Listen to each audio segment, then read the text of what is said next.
Let's talk about standards. First, starting with physical standards. And let's actually get back to the program just briefly. Yeah. You mentioned the 5-day-a-week program. A little while ago, I saw you put out, it's a fit test, basically, that's designed to be done anytime, no preparation, after you've done, it's GBRS is your program. I'm going to sign up for this. This is not a promotional. I'm just going to do it. I'm going to pay full price. I'm going to insist on paying full price like everyone else and doing this because I turned 50 in about a week and I want to stay fit going forward. And let me see if I got this right. It involves a broad jump, some pull-ups, some push-ups. Would you walk us through what the test is and what the program actually provides? Because I know a lot of people listening are already exercising and are attached to their program, right? Guys are like, they want more lower bicep, rear delt stuff. But this is different. This is about all around functional fitness at any age, men or women. So what's the program? So we started that program as like a recovery from injury, right? I'm just trying to maintain a high standard. I've had a high standard physically since I was 17, right? I've gotten better. I've had really, really high points, low points, coming back from injury. But I wanted something to be able to maintain a high standard. And when we got out, you start working with SWAT teams, SEAL teams, every team in between, firemen and everybody else. And it's such a physical component that cannot be ignored. But so many people in the 80s, 90s, even the early 2000s, like good is good enough. Like, have you ever seen the show Rescue Me? Dennis Leary and a bunch of guys, a bunch of firemen in New York, and they had the fat firemen, big handlebar mustaches. You had the young guys, and you see all this stuff. And now, if you look at the majority of firemen, they look like professional. They look like CrossFitters. Like they're in shape because they understand. We've got so much data on human potential and how to get there. Nutrition, sleep, recovery, training protocols. And they realize that you are your first lifeline. Your physical vessel is the thing. You can get in the airport through TSA. I can get in the White House. I don't need to bring any tools with me. This is a really, really good tool, and it's always with me if I keep it at a high level. So we're going through here, and the majority of the military screen test and SWAT teams, it's all body weight. Push-ups, pull-ups, running, SEAL teams and special operations, swim test, and that's about it. You'll do O courses and some other stuff, but for the majority of it, that's just what it is. Well, it's not reality. You don't walk around, there's no weigh-in.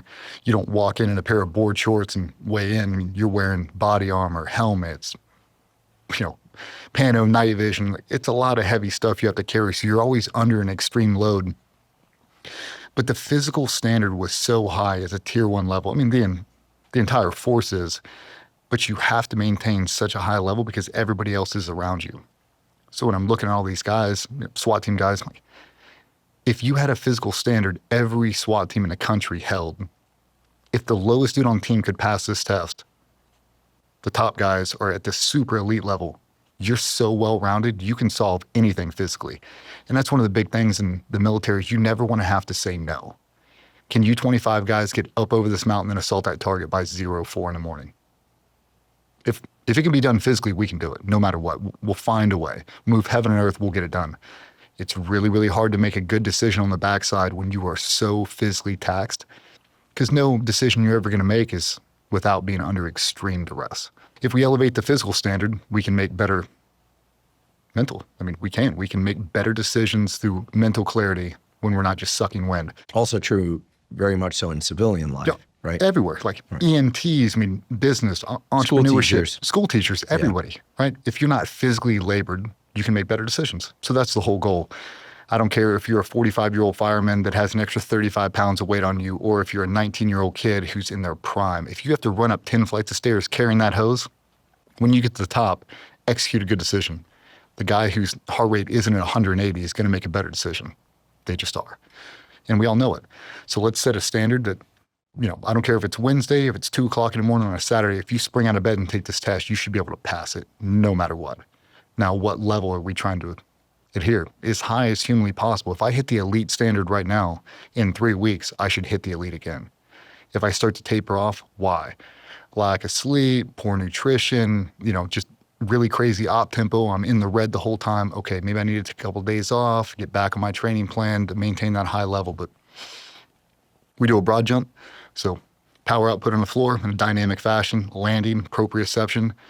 So just have people stand on a line, jump as far forward as they possibly can. And there's the the lowest standard is your height. Your is height. that right? So if I'm 6 foot tall, I should be able to broad jump past 6 foot. What's the next level up from that? 1 foot. 1 foot past your height? Yep. So 7 feet would be, middle of the road. Okay. If I can jump 8 feet, that's really the standard. Like for me, I'm trying to get to a 10-foot broad jump. Like I want to hit 10 feet and I want to hold that as long as humanly possible. And you can swing your arms, no running start, but you just swing your arms forward, jump. Swing your arms, jump, feet low to the ground, dynamic fashion. And I always tell the guys, in reality, you are not going to have time to negotiate the obstacle. You are not going to be able to run up to that ditch and stop and look at it and go, okay, I need to back it up a little bit. You're going to have to go. As a cop chasing this kid down this city park, you're going to have to scale that 8-foot fence right now. Not look for a step stool, not, oh, what can I climb on to get over this? You're going to have to hit that thing at full value and go up and over it. You should have the physical ability to do that. So we have a broad jump. And a lot of people, Vernon has a really good thing about monkey bars. Like everybody was swinging on monkey bars when you were a kid. And at a certain point in adulthood, you stop doing it. But you'll look at your kid, 9 years old, swinging on monkey bars. She's like, oh, you're doing it wrong. Do it this way. Well, jump up there and show them. If you haven't been on monkey bars in 40 years, expect to be humbled really, really fast. It's like, you lose it, use it or lose it. It's going to happen. So we're always trying to test ourselves. Like, what is going to make me a dynamic participant throughout the whole process? Broad jump's a really good expression. We have that. In the SEAL teams, we had a legacy test. It was a body weight bench press. NFL, it's 225 bench press. It's not fair for me to give 225 to a kid that weighs 160 pounds. So or a 140-pound woman or a 50-pound woman. Yeah. Your body weight, though, and we go minimum standard, 10 repetitions. 10 repetition single set with your body weight. Yep. That's minimum standard. 15, next level up, 20 plus is elite. If you can bench press your body weight 20 times, you are in top tier. This is full range of movement. Bar touches your chest, you press it out all the way to straight arm. All the way. So 20 reps on that. Pull-ups with no weight. And we do that because so many guys have so many injuries, so many shoulder injuries. And if your technique isn't there and you're dropping out of the hole, I don't want you to dislocate and jam up a shoulder. So pull-ups are in there. We have a farmer's carry. How many pull-ups? Sorry. 10, 15, and 20 plus. So 10 with your body weight, 15 is the next level up, and then 20 plus is elite. Okay. Yep. And in a perfect word, we do it with weight. In the SEAL teams, we add weight to it. But for everybody, if you can do 20 straight dead hang pull-ups, you're at the top physical game. There's less than. No kip, chin clears the bar. Chin clears the bar. Okay. We do a farmer's carry. So with your body weight, so if you weigh 200 pounds, you have a 100-pound dumbbell in each hand. You get up and you walk it as far as you can. I'd have to look at the exact feet measurement, but I think the elite is almost 300 feet, 275 and 250, somewhere around there. And it's not an easy thing to do, but we work so much grip for the pull-ups and everything else. Like grip matters. We say that a lot. It's very hard to climb up a caving ladder on the side of a cruise ship when it's underway. Your grip's the only thing that's going to get you there. So we really put a lot of focus on grip, and firemen need it, cops need it. If I'm trying to manipulate a full-grown man through time and space against their will, your grip is a key factor in that. You ask anybody who grapples, when somebody who grapples and you know how to use it grabs a hold of you, you instantly know you're in a world of hurt. You grab some NCAA wrestler and he grabs a hold of you, the first thing you feel is his hands. Oh no, I'm just grabbing a hold of a grizzly bear right now. This is not going to be good. We need everybody to have that same strength. Also, someone's got to open the pickle jar. Exactly. Got to be able to open the pickle jar, but when you pick up that weight, everything's in it. Your core's in there. Your posture really matters. Upright. I've got to be able to control my breathing, ocular focus. Where am I looking? And then how long can I hold on to this? I've got to keep a rigid frame. I can't lean over and let it take control of me. I can't lean back. I've got to be present throughout the entire movement and then just push. So we've got that. We've got a trap bar deadlift. We use the trap bar because the majority of guys in that career, they've already got some injuries stacked up, and we actually put 45-pound bumper plates to pull from a little bit of an elevation because I've got a really long torso. And the big thing we push in that program is we want you to be able to train 52 weeks out of the year. There is no off season for a fireman. There's no off season for a SWAT team guy. There's no off season for an Army Ranger. And if you get jammed up in the gym, and I've done it really bad, the mission doesn't care. You have to go anyway. And now you're not at 100%. And the entire patrol lane, you're thinking about your lower back and if you're going to be able to perform on target. We can't have that. We're trying to increase your confidence, never decrease it. So that's why we pull from that. That is 1.5 times your body weight is a minimum standard. For how many repetitions? 5. 1.5 times your body weight. Okay. And then 2 times your body weight. And I think it's 2.5 times your body weight is the elite for a set of 5. You can obviously do more. I think I did a set of 12 in that video, but it's just, can I pick up double body weight under control without slamming it on the ground, proper form, in control the entire time? So we add in all those. So the broad jump, the farmer's carry, the body weight bench, the pull-ups, the trap bar deadlift, and we have an 800-meter run. We also have a plank for time. So 1.5 minutes, 2 minutes. No, it's 2 minutes, 2.5 minutes, and 3 minutes. Just in a plank. Forearms, planking. However you want to hold it. And we were going to do sit-ups originally, but sit-ups is such a hip flexor dominant position because I have that long torso. If I don't anchor my feet, 50 sit-ups is really, really hard for me. And how do you gauge it? Are your hands interlocked behind your back? There's a whole bunch of different ways to cheat it. It's very hard to cheat a plank, but your core is so important. And that's something that Vernon got me doing. I had a lot of lower back injuries, as we all do. I started walking around with my core at like 40 to 50% flexed all day, every day. My lower back issues went away instantly. So I walk around with a little bit of tension all day long. Just imagine walking around the pool with your shirt off, a little bit of tension in your abs, and it protects my lower back. So we always say be an active participant throughout the entire movement. I'm never gonna let my core go to jello because then my lower back will spasm. Everything is locked in, everything is in control, my intensity's there, my focus is there, and I blocked out all the stray voltage. So we get through that, and then we do an 800-meter run. I wanted to do 400-meter repeats.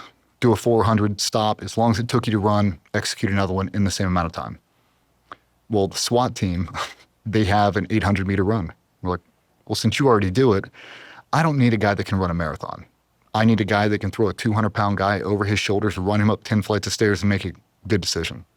So being a marathon runner, while it might be great for you, it doesn't really give me everything I need. I really need that hybrid athlete. And that 800-meter, I didn't realize, and then I talked to everybody who's a distance runner, the 800 is brutal. It's too fast to fully sprint, and you can't slow down because that time metric, I think, is 3:15, 3 minutes, and 2:45 to be the elite. So I think I'm in like the 2:40 range right now, but I haven't ran it since I snapped my hip. Other than sprints, I don't distance run because it hurts my hip too bad. But I'm able to get through it. I've got a laundry list of injuries, and we did that entire test cold bore. We basically wrote it down, and the whole thing when I sit down with Vernon, I was like, I need something to drive to. I do better when there's a target goal on the wall. Like 2 years ago was a 400-pound bench press. I have never been able to bench press 400 pounds. I've missed it every time.